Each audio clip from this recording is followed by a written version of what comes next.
Hello students, welcome to Pradip sir classes #PSC। তোমরা আজকে শিখবে question number 23 and 24, chapter number 3 kinematics portion থেকে the numerical king সিরিজের যে নিউমেরিক্যালসগুলো পরপর চলছে। চ্যাপ্টার 3 আজকে, চ্যাপ্টার 3 কাইনেমেটিক্স। এর আগে তোমার চ্যাপ্টার 1, চ্যাপ্টার 2 অবভিয়াসলি কমপ্লিট হয়ে গেছে। সব নিউমেরিক্যালসগুলো তোমরা পরপর ফলো করতে থাকবে। এরপরে যেগুলো শুরু হবে সমস্ত চ্যাপ্টারগুলো কমপ্লিট হয়ে যাওয়ার পর সেগুলো হচ্ছে অবজেক্টিভ 1, অবজেক্টিভ 2 এবং কিভাবে আমরা প্রিপারেশনগুলো আরও সুন্দরভাবে নিট বা জেই এর জন্য নিতে পারবো। এবং কনসেপ্ট প্রথমে ক্লিয়ার না করলে আমরা কখনোই নিটের কোনো একটা স্পেসিফিক কোশ্চেন্স কিন্তু সেই অর্থে পারবো না। তাই নতুন স্টাডি, প্রচুর স্টাডি ম্যাটেরিয়াল হ্যানাত্যানা করে কিছু লাভ নেই। বেসিক যে কনসেপ্টস ফিজিক্সের সেগুলো বেসিক্যালি প্রথমে তোমাকে সমস্তটা ক্লিয়ার করতে হবে, ঠিক আছে? আর আমার মনে হয়েছে যে তোমার যে কোনো যে মোটামুটি বাজারে যে অ্যাভেলেবেল বইগুলো রয়েছে তোমার, তার মধ্যে মোটামুটি কনসেপ্ট ক্লিয়ার করার জন্য বারবার নিউমেরিক্যালসের দিক থেকে আমি যাচ্ছি না। নিউমেরিক্যালসের কনসেপ্ট তুমি ডিসি পান্ডে ফলো করতে পারো, ম্যাকগ্রিভিল ফলো করতে পারো, ইরারলেস ফিজিক্স ফলো করতে পারো। এইগুলো তো নিটের প্রচুর ভালো ভালো বই রয়েছে। এরই মধ্যে ভালো বলতে ইন দ্য সেন্স আমি যদি কোশ্চেন প্যাটার্ন বা কোশ্চেন প্যাটার্নগুলো ফলো করতে চাই, কিন্তু কনসেপ্ট তো মেন লাগবেই। কনসেপ্ট ক্লিয়ার করাটা খুবই দরকার, ঠিক আছে? First of all concept clear করে তারপর নিউমেরিক্যালসের মধ্যে যেতে হবে। তো একটা রিকোয়েস্ট করে নিই, এখনও যারা চ্যানেলটা সাবস্ক্রাইব করেনি তারা নিজের রেড সাবস্ক্রাইব বাটনটা ক্লিক করে দেবে অবশ্যই, আর পাশের বেল আইকনটা দিতে ভুলবে না, ঠিক আছে? তো চলো আমরা কোশ্চেন নাম্বার 23-তে চলে যাই। কোশ্চেন নাম্বার 23টা আগে লিখে নেবে। হ্যাঁ, বলেছে ball is projected vertically upward with a speed of 50 metre per second. একটু এইটাতে ইন্টারফেয়ার করি কোশ্চেন্সগুলো, যে আমি ভার্টিক্যাল মোশন যখন করব তখন আমরা ফার্স্ট তিনটে ইকুয়েশন মনে রাখবো। V equal to u plus a t, s equal to u t plus half a t square, and v square equal to u square plus 2as। এবং ভার্টিক্যাল মোশনের ক্ষেত্রে মনে করো আমি সাপোজ বলটাকে এই দিকে ছুড়ে দিলাম, এই দিকে ভার্টিক্যাল দিকে, মানে ডাউনওয়ার্ড, নিচে থেকে উপরের দিকে যাচ্ছে। তো অবভিয়াসলি বলটা এখানে গিয়ে স্টপ হবে, তখন আমি কন্ডিশনগুলো কি অ্যাপ্লাই করব? ফাইনাল ভেলোসিটির জায়গায় 0 বসিয়ে দেবো। অ্যাক্সেলারেশন উপরের দিকে গেলে কি হবে? -g হবে, ঠিক আছে? মোটামুটি এই দুটো তোমরা ইউজ করে থাকো, তাহলে ফার্স্ট ইকুয়েশনটা দেখো কি হয়ে যাচ্ছে। 1 নম্বর ইকুয়েশনটা 0 equal to u minus g t হয়ে যাবে। সেকেন্ড ইকুয়েশনে এস এর জায়গাতে এইচ লিখবো, ইনিশিয়াল ভেলোসিটি আছে, মাইনাস হাফ জিটি স্কোয়ার হয়ে যাবে। আর থার্ডের ইকুয়েশনটা 0 equal to u square minus 2gh হয়ে যাবে। তো নিচের দিক থেকে উপরের দিকে ভার্টিক্যাল মোশনের ক্ষেত্রে আমি যেমন এই চকটাকে উপরের দিকে ছুড়লাম, হ্যাঁ, এইরকম যদি আমি করে থাকি তখন মোটামুটি এই কন্ডিশনগুলো অ্যাপ্লাই করব, ঠিক আছে? বেসিক্যালি আর ওপর থেকে নিচের দিকে যদি আসে বলটা, সেক্ষেত্রে আমি ইনিশিয়াল ভেলোসিটি তো কিছু থাকবে না, সেক্ষেত্রে আমি যেমন এই চকটাকে ছেড়ে দিচ্ছি এখানে, তো নিচের দিকে চলে যাবে। তো ইনিশিয়াল ভেলোসিটি 0, ফাইনাল ভেলোসিটি থাকবে, অ্যাক্সিলারেশনের জায়গাতে জি বসিয়ে দেবে। ফার্স্ট ইকুয়েশনটা হয়ে যাবে ভি ইকুয়াল টু ইউটা 0 হয়ে গেল, তাহলে জিটি হয়ে যাবে ফার্স্ট ইকুয়েশনটা। সেকেন্ড এটা h equal to u t, initial velocity 0, তো হাফ জিটি স্কোয়ার হয়ে যাবে। অ্যান্ড দ্য থার্ড ইকুয়েশন হয়ে যাবে তোমার ফাইনাল ভেলোসিটি থাকবে ইনিশিয়াল 0, তার মানে 2gh হয়ে যাবে। তাহলে ভার্টিক্যাল মোশনের ক্ষেত্রে হয় অবজেক্টটা উপরের থেকে পড়বে বা নিচের দিক থেকে যাবে। তো বেসিক কনভেনশন হচ্ছে এইগুলো। এরপর কখন হাইট নেগেটিভ বসাবো, কখন ভেলোসিটি নেগেটিভ বসাবো, সেগুলো আমি দেখে নিচ্ছি। মনে করো ভার্টিক্যাল মোশনের যেমন একটা বেলুন ওপরের দিকে উড়ে যাচ্ছে, বেলুন, তাহলে ওপরের দিকে যেতে যেতে বেলুন থেকে কোনো একটি মাস পার্টিকেল নিচের দিকে পড়ে গেল, বোঝা গেছে? আচ্ছা, বেলুনটা তাহলে ওপরের দিকে যাচ্ছে, ওখান থেকে একটি মাস পার্টিকেল নিচের দিকে পড়ে গেল। এখন স্পিডটা ওপরের দিকে আছে কিন্তু নিচের দিকে বাকি ফিনোমেনাগুলো, আমরা তখন স্পিডটাকে কি করব? নেগেটিভ নিয়ে নেব, ঠিক আছে? অপোজিট ডাইরেকশানে নিয়ে নেব। তো যাই হোক, এই ইকুয়েশনগুলো মোটামুটি মাথায় রেখে তোমাকে নিউমেরিক্যালসে নামতে হবে। প্রথম নিউমেরিক্যালসটা কি দেখে নিই। বলেছে ball is projected vertically upward with a speed of 50 metre per second.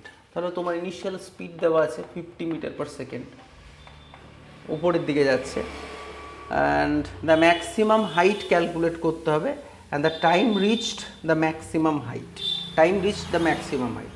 তো ম্যাক্সিমাম হাইট ক্যালকুলেট করবে, এখান থেকে বলটা তুমি ছুড়ে দিচ্ছ, ছুড়ে দিচ্ছ এখানে, initial velocity 50 metre per second, বলটা এখানে গিয়ে স্টপ হয়ে গেল। তার মানে এই হাইটটা কত বের করতে হবে। তার মানে আমরা হাইট বের করবো এইচ ইকুয়াল টু তোমার ইউটি, ইউটি মানে হচ্ছে ইউটি মাইনাস উপরের দিকে যাচ্ছে হাফ জিটি স্কোয়ার, যে ফর্মুলাটা বললাম আমরা একটু আগে। তাহলে ইনিশিয়াল ভেলোসিটি 50, আচ্ছা টাইম তো জানি না এটা, তাহলে আমি এইটা দিয়ে করতে পারবো না, তো ও ভুল লিখে ফেললাম।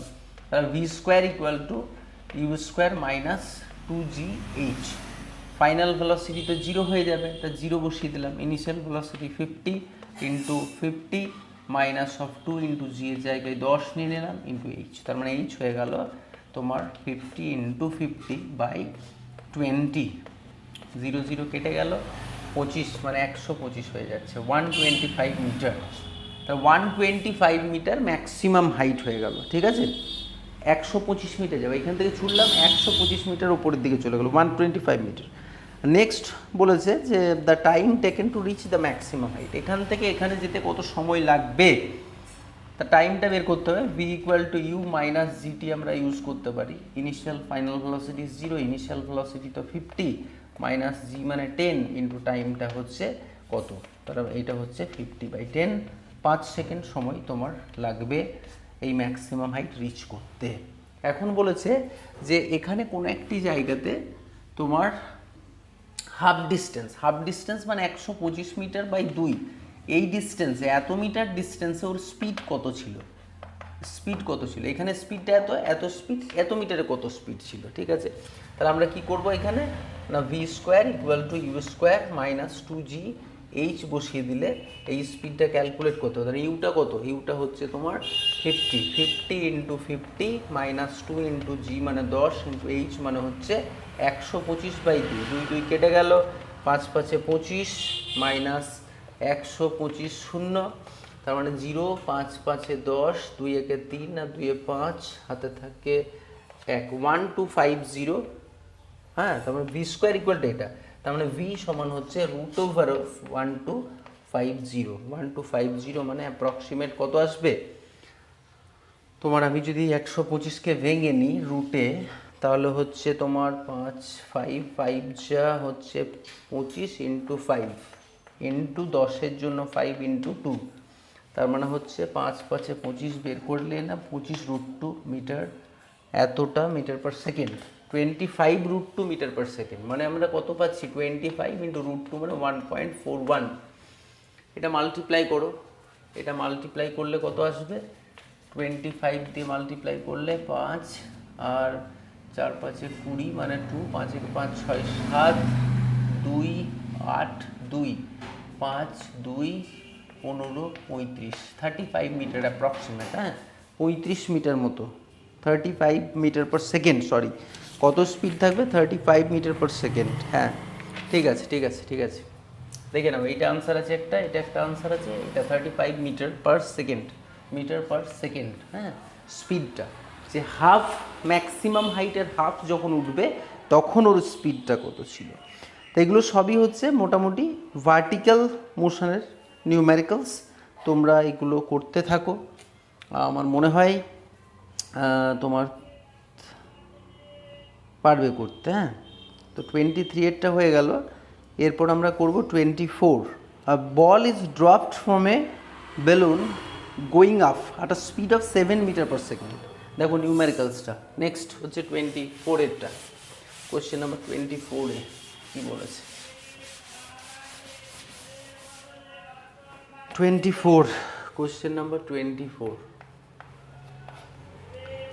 a balloon is dropped, a ball is dropped, মানে একটা বেলুন যাচ্ছে, হ্যাঁ এখান থেকে এটা উপরের দিকে যাচ্ছে না, এবং সেটা কত 7 মিটার পার সেকেন্ডে যাচ্ছে, 7 মিটার পার সেকেন্ডে যাচ্ছে, এখান থেকে একটা বল ফেলে দিলাম, বল এখান থেকে ফেলা হলো বেলুন থেকে, আচ্ছা। এবং যখন বলটা ফেলা হলো তখন এই হাইটটা ছিল 60 মিটার হাইট আছে, আচ্ছা max 60 metre. At the time of dropping the ball how long will the ball take in reaching the ground, তাহলে এই বলটা এখানে পড়তে কত সময় লাগবে, সময় বের করতে হবে। তাহলে ডিস্টেন্স এস ইকুয়াল টু আমরা জানি ইউটি প্লাস হাফ এ টি স্কোয়ার, হাফ এ টি স্কোয়ার। আচ্ছা এসটা কত? এসটা হচ্ছে 60 মিটার হাইট, ইনিশিয়াল স্পিড হচ্ছে 7 -7, ওপরের দিকে গেলে কি বললাম মাইনাস লাগাতে হবে, এত ইন্টু টাইম প্লাস হাফ, জিটা কত নেবে 10 নিয়ে নাও, হাফ জি টি স্কোয়ার, তার মানে এটা ওই দিকেই থাক, 5t স্কোয়ার -70 -60 ইকুয়াল টু 0, এটা এইদিকে নিয়ে গেলাম, সি ধরা চালিয়ে লাগিয়ে দাও, টি ইকুয়াল টু ফর্মুলা কি, টি ইকুয়াল টু ফর্মুলাটা লিখে নিই, টি ইকুয়াল টু হচ্ছে minus of b plus minus root over of b square minus 4ac by 2a, minus of b, minus of b, b বিয়নিং মানে হচ্ছে 7, তার মানে +7, আর প্লাস মাইনাস তো নেবো না, প্লাসটাই নেবো, কারণ time can not be negative, time can not be negative. তা plus root over of b square minus 4ac, 4 into minus minus plus হয়ে গেল, 4 into 5 into 60 by 2a, 2 into 5, তাহলে কত হচ্ছে তোমার 7 plus of root over of তোমার 49, আর এদিকে 4 5 20, 6 দুগুণে 1200, তাই তো, 4 5 20, 6 দুগুণে 1200, 49, 1249 ডিভাইডেড বাই 10, তো এটার আনসার তোমার চলে আসবে অ্যাপ্রক্সিমেট, এটা তোমরা ক্যালকুলেট তো করতেই পারবে, তাই তো। তাহলে এটার আনসার তোমার বল ইজ ড্রপ ফ্রম 24, এটার আনসার হচ্ছে তোমার 4.3 সেকেন্ড, 4.3 সেকেন্ড মতো আসবে, এটা 4.3 সেকেন্ড মতো আসবে, দেখে নেবে, ক্যালকুলেট করে নাও। চলো এরপর হচ্ছে নিউম্যারিক্যালস কি, খুবই সহজ, এগুলো মোটামুটি পারবে করতে। আর stone is thrown vertically upward with speed দেওয়া আছে, maximum height reach by the stone, velocity, next তোমরা মোটামুটি এগুলো করতে থাকো, খুবই সহজ আছে অঙ্কগুলো। 24 পর্যন্ত হয়ে গেল, নেক্সট দিন আমরা 25 থেকে স্টার্ট করব, এবং একেবারে মোটামুটি ভার্টিক্যাল মোশনের অঙ্কগুলো বা প্রজেক্টাইলের আগে পর্যন্ত, বল ইজ থ্রোন ভার্টিক্যালি এত স্পিড, মোটামুটি আমরা 31 পর্যন্ত নেক্সট ক্লাসে করার চেষ্টা করব। ঠিক আছে, তোমরা প্র্যাকটিস করতে থাকো, আর প্রজেক্টাইলটা থাকো এরই ফাঁকে তোমরা একটু রিভিশন করে দেখো, যাতে করে নিউমেরিক্যালসগুলো তোমাদের ইজি লাগে, আর অবশ্যই চ্যানেলটা সাবস্ক্রাইব করবে, সাথে থাকবে। Thank you.